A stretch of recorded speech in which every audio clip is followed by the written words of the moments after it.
मैं हर किसी को कहती हूँ कि साधना को अपनाओ, ईश्वर प्राप्ति के लिए ध्यान का मार्ग चुनो। ध्यान का मार्ग ऐसा है जो न केवल ईश्वर की प्राप्ति कराता है बल्कि आपको अपने आप से भी मिलाता है। हम छोटे छोटे उपाय करते हैं अपने सुखों के लिए, अपने सुख को दूर करने के लिए। किसी ने बता दिया आपका ये ग्रह खराब है, आपका वो ग्रह खराब है, ग्रहों के आधार पे आप बहुत सारे उपाय करते हैं। या मैं दावे के साथ कह सकती हूँ कि 95% लोग उपायों में व्यस्त रहते हैं। कभी किसी कोई पालक खिला रहा है गाय को, कभी चींटियों को भोग लगा रहे हैं, तो कभी कौवों को दाना डाल रहे हैं, कबूतरों को दाना डाल रहे हैं, तो जल डाल रहे हैं। ठीक है, इन सारी चीज़ों से आपके पुण्य कर्म बढ़ते हैं, लेकिन इसका मतलब ये नहीं है कि आपके जो पाप कर्म हैं या आपके जो शाप कर्म हैं वो मिट जाएंगे। वो मिटते नहीं हैं। उनको कैसे आप कम कर सकते हो? ये आपने डाल दिया और ये मान लेते हैं आपने डाल दिया। वो भी मैंने कई लोगों को तो ऐसा देखा है, वो ऐसे डालते हैं कि बस कर दिया। उनके अंदर ना तो कोई श्रद्धा होती है, ना कोई प्रेम होता है, ना कोई उत्साह होता है।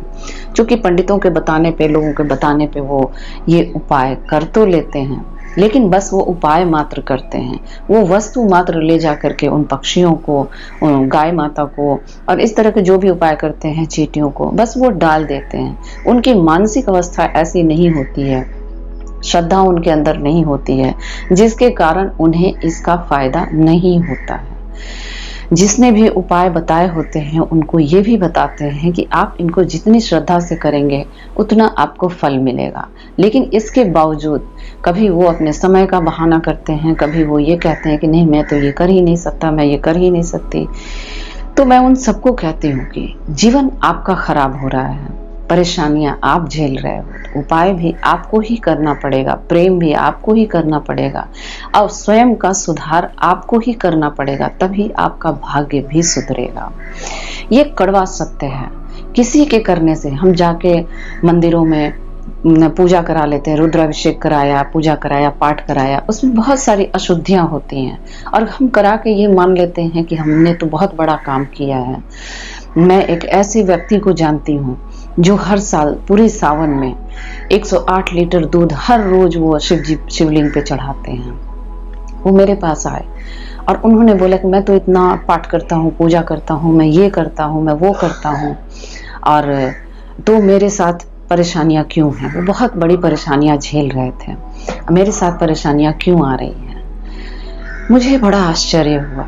108 लीटर दूध वो भगवान शिव पे तो चढ़ा देते हैं, लेकिन किसी गरीब बच्चे को, ऐसे बच्चे को जो जरूरतमंद है, उसको 1 रुपए भी नहीं देते हैं। उसको कभी 1 लीटर दूध भी खरीद के नहीं दिया है।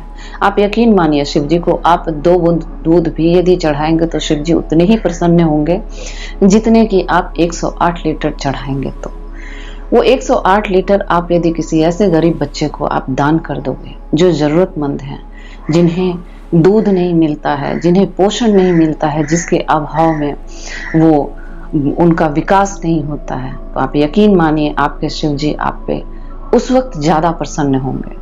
और आप अपने शिव को, आप अपने ईश्वर को इस प्रकार प्रसन्न करें। आपके कर्म ऐसे होने चाहिए कि किसी को सुख दो या ना दो, किसी को दुख कभी मत दो, किसी का मन कभी मत दुखाओ। आपके जीवन में आने वाली परेशानियां आपके पिछले कर्म से भी होती हैं और आपके जीवन में आने वाली खुशियां भी आपके पिछले कर्म से भी जुड़ी होती हैं।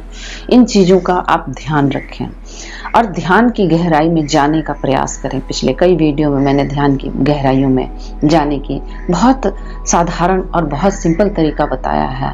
बहुत सिंपल छोटे से मंत्र के आधार पे आप अपने आप को व्यस्त रख सकते हैं और अपने आप को इन गहराइयों में, इनकी साधना की गहराइयों में ले जा सकते हैं, ध्यान की गहराइयों में ले जा सकते हैं और आप वो चमत्कारिक रूप से अपने जीवन को बदल सकते हैं जिसकी आपने कल्पना भी नहीं की होगी। अगले वीडियो में मैं आपको बताऊंगी आने वाला समय आपका कैसा होगा, खुशनुमा होगा या कैसा होगा। Thank you so much.